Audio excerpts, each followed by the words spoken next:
నీవు మాకు సమాధానమును సిద్ధపరచుదువు. ఏంటంట? ఇప్పుడు మనం మొదట మాట్లాడుకున్న మాట ఏమిటంటే, మనం కొట్టినందుకు గాను, మనం చేసే తప్పుకు గాను అవతల మన మీద శిక్షకు వేయడానికి సిద్ధంగా ఉన్నాడు. ఇప్పుడు ఈరోజు నేను దొంగతనం చేసినందుకు గాను స్టేషన్లో నాకు కేసు వేసి నన్ను స్టేషన్లో పంపించేటువంటి ఒక సిచ్యువేషన్ నా మీద ఉంది. చెప్పండి, నేను చేసినటువంటి అతిక్రమమును బట్టి నాకు శిక్ష వేయాల్సినటువంటి ఒక నియమాన్ని నేనే చేసుకున్నాను. ఈ దొంగతనమో లేకపోతే ఈ పనికి మాలిన పని చేయకపోతే ఎదుటి వ్యక్తులు నా గురించి మాట్లాడు. కానీ ఈరోజు మాట్లాడుతున్నారంటే నేను చేసినటువంటి పొరపాటును బట్టే మాట్లాడు. దేవుడు ఏం చెప్తున్నాడు తెలుసా?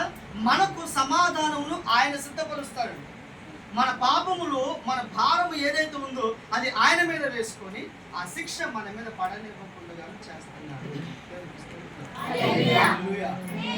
వాస్తవానికి ధర్మశాస్త్ర ప్రకారంగా మీకు ప్రారంభంలో కొన్ని విషయాలు జ్ఞాపకం చేస్తాను, ఎందుకంటే సమయం చాలా బాగుంది. ప్రారంభంలో అననీయ సఫీరా భార్యాభర్తలు ఇద్దరు ఉన్నారు. ఈ భార్యాభర్తలు ఇద్దరు అందరూ మందిరానికి కానుకలు ఇస్తున్నారు, అందరూ మందిరానికి సహాయం చేస్తున్నారని ఒక స్థలాన్ని మందిరం పేరు మీద రాయించి, ఈ స్థలాన్ని అమ్మినప్పుడు, ఇప్పుడు మందిరం పేరు మీద రాయించి, అయ్యా పాస్టర్ గారండి ఈ పక్కన ఉన్నటువంటి ఈ స్థలం అంతా కూడా నేను మందిరానికి ఇచ్చేస్తా ఉందని చెప్పి ఇచ్చేసాను. ఇప్పుడు ఒక సందర్భం వచ్చినప్పుడు దాన్ని అమ్మి ఆ డబ్బు తీసుకుని రావాల్సినటువంటి అధికారం వాళ్ళు కలిగి ఉన్నారు కాబట్టి దాన్ని అమ్మి ఆ డబ్బు తీసుకుని వచ్చి సగం పక్కన పెట్టి సగం తీసుకొచ్చి యాజకుడి చేతులు పెట్టి ఈ ఇరువురు చేసినటువంటి పనికి విత్ ఇన్ సెకండ్స్ లో వాళ్ళ మీద శిక్ష వచ్చింది. అప్పుడే చచ్చిపోయారా? ఈ పని జరిగించిన వెంటనే అక్కడ వాళ్ళకి శిక్ష విధించుకుంది. ఎప్పుడైతే పండు తిన్నారో అదే రోజు ఈవినింగ్ దేవుడు రానే వచ్చాడు, అప్పటికప్పుడు శిక్ష. ఈ కయ్యూరు ఏమైనా జీవితంలో కూడా వారి అన్నదమ్ముల ఇద్దరు సిచ్యువేషన్ లో కూడా వెంటనే వారికి శిక్ష పడింది. ఒకనొక సందర్భంలో శిక్ష అలా వెంటనే పడింది. మరి ఈ రోజు బయట చాలా మంది ఎన్నో పనికి మనం పనులు చేస్తున్నారు, మరి వారికి ఎందుకు పడట్లేదు శిక్ష? చెప్పండి. బయట ఎంతో మంది ఈ రోజు నేను చెప్తున్నాను, ఒక వారంలో ఈ 7 రోజుల్లో దొంగతనం చేయని వాడు లేడు, అబద్ధం చెప్పని వాడు లేడు, ఒకరి మీద సాక్ష్యం చెప్పని వాడు లేడు, ఒకరి ఆశించకుండా ఉన్నవాడు లేదు, ఒకరి మీద విషపు చూపు ఈర్ష ద్వేషములతో లేకుండా ఎవరు కూడా లేదు. ఏదో ఒక పని మీద ఏదో ఒక పొరపాటు, చిన్నదైనా కావచ్చు పెద్దదైనా కావచ్చు, ఏదో ఒక పొరపాటు కలిగి అసలు ఒక మాట చెప్తాను, సాతాన్ని పరలోకం నుండి ఎగిరి తనాల్సిన కారణం చెప్పండి. హృదయంలో ఆలోచన చేసుకున్నాం, ఒక్క ఆలోచన హృదయంలో చేసుకుంటే ఎగిరిదంతా చెప్పాలి. హృదయంలో చూసుకున్న ఒక చిన్న ఆలోచన అలా చూస్తే అది కూడా పొరపాటు అన్నట్టేగా. ఇప్పుడు మీరు ఎంతమంది నన్ను చూస్తున్నారుగా, ఎంతమంది మంచిగా చూపుతున్నారో కొంచెం కోపం చూపుతున్నారో అది మీకు తెలుసు. ఈ హృదయంలో ఉన్నటువంటి ఆ చిన్న ఆలోచన ఏం చేసింది? మెడబట్టుకుని బయటికి గంటేసేటువంటి పరిస్థితిలోనికి దేవునికి స్తోత్రం. హల్లెలూయా, హల్లెలూయా. వారమంతా కూడా ఏదో ఒక పరిస్థితులలో, ఏదో ఒక ఇబ్బందులలో మనకు మన వ్యక్తిగత జీవితంలో వ్యతిరేకమైన ఆలోచన చేయకుండా లేదు. అయితే ఈరోజు మనకు శిక్ష ఎందుకు త్వరగా పడట్లేదు అంటే దేవుడు మన పక్షముగా ఉన్న ఆ మాట చెప్తారు. చెప్పండి, సమాధానమును ఆయన మనకు స్థిరపరచుదురు. దేవుడికి స్తోత్రం. హల్లెలూయా. మనకు ఆయన ఈ సమాధానమును ఉంచాడు కనుక అవతల వ్యక్తులు మన మీదకి రానివ్వకుండా ఆయన ఆపేస్తా ఉంటాడు. దేవుడికి స్తోత్రం.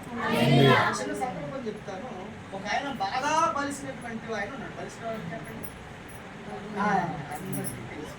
బాగా బలిసినటువంటి ఒక ఆయన ఉన్నాడండి. తినడానికి త్రాగడానికి అన్ని విధాలుగా లోటు లేనటువంటి మనిషి. వాస్తవానికి నెలకు 30,000 రూపాయలు మనం పని చేయకుండా శాలరీ లాగా మనకు వస్తే ఇటువంటి ప్రార్థన పూర్తిగా మనకు అవసరం లేదు. హాస్పిటల్తో పని లేదు, అక్కడితో పని లేదు, 3 పూట్ల కడుపు నిండా తినేస్తాం.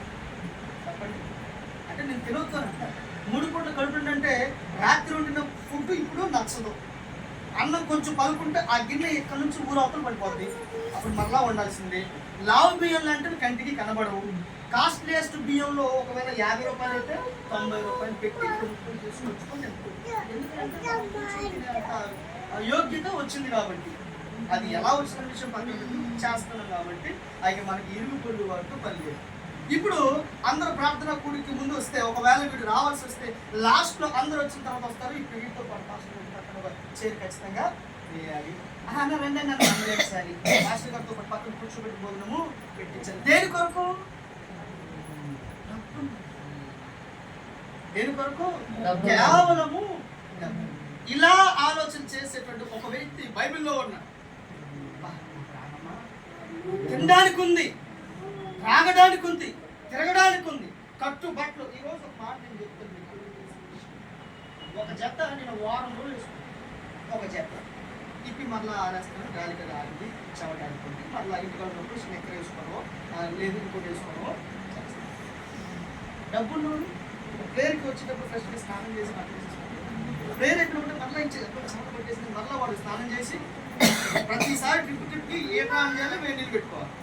అది ఏ కాలమైనా సరే, ఎంత అర్ధరాత్రి వాడు స్నానం చేసుకోవాలి కదా. ఎందుకు? కరెంట్ బిల్ల ఎంత వచ్చిందా? 1,00,000. ఎందుకంటే మరి మన దగ్గర ఉంది, కట్టుకోవాలి, ట్యాక్స్ చూపించాలి. ఇలాగే అనుకున్నాడంట మనసులో. నా మనసుతో నేను చెప్పుకుంటాను, నా ప్రాణమా తినుము తాగుము సుఖించుము, నీకు ఏది లోటు లేదు, నేను నీకు అన్ని సమకూర్చి ఏర్పాటు చేసినానంటే నేను ఇంకా నిన్ను ప్రొటెక్ట్ చేస్తాను, నేను నిన్ను కాపాడుతున్నాను.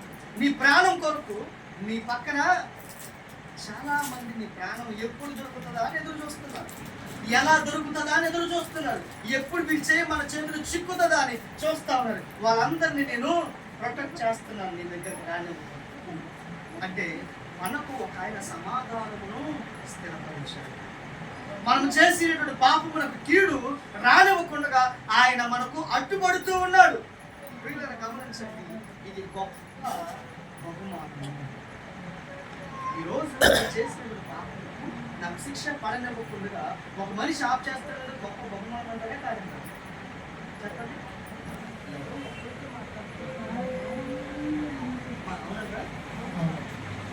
ఇప్పుడు నేను అడుగుతాను మిమ్మల్ని, ఈ వారం మొత్తం మీద ఏ తప్పు చేయకుండా ఏ పొరపాటు చేసుకుంటున్నారండి?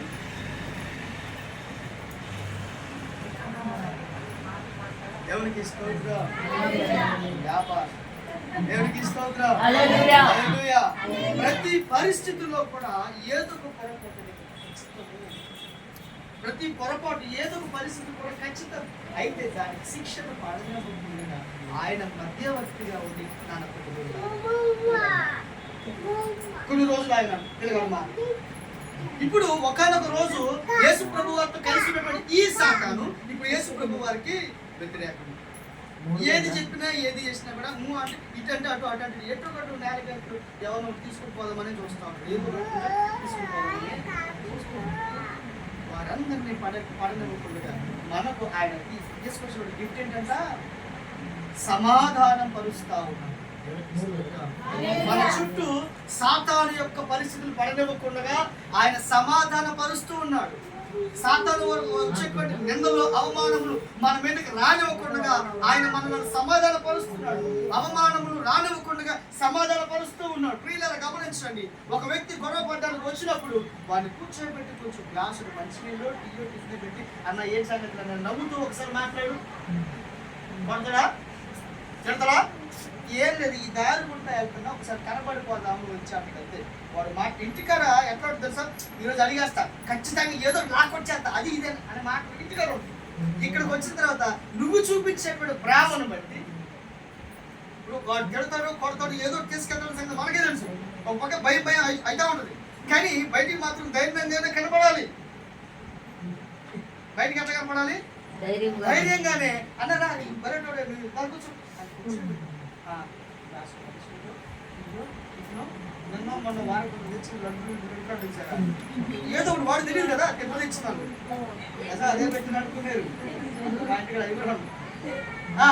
దాంతో వాడు ఏం చేయబడతాడంటే కొంచెం నెమ్మది చేయబడతాడు, అక్కడ సమాధానం ఏర్పరచబడతాడు. వెనకాల కూడా చాలా మంది ఏం చేస్తారంటే చెప్పు చెప్పు అని చెప్పి వెనకాల ప్రోత్సహిస్తూ ఉంటారు. వాక్యం చెప్తుంది నువ్వు సమాధానం పరిచేవాడిగా ఉండాలి. ఎలా ఉన్నాడంట? ఇద్దరు గొడవ పెట్టుకుంటుంటే మనవాడైనా బయటవాడైనా కూడా నీతి వైపు న్యాయం వైపు ఉండాలి. పోయిన వారం మనం చదువుకున్నాము, ఏది సత్యములో ఏది నీతి గలవో వాటి వైపు నిలబడమని చెప్పి చదువుకున్నాం. అలాగా సమాధానం పరచడానికి మనం ఉండాలి అని వాక్యం చెప్తున్నా. కింద చూద్దాం ఒకసారి.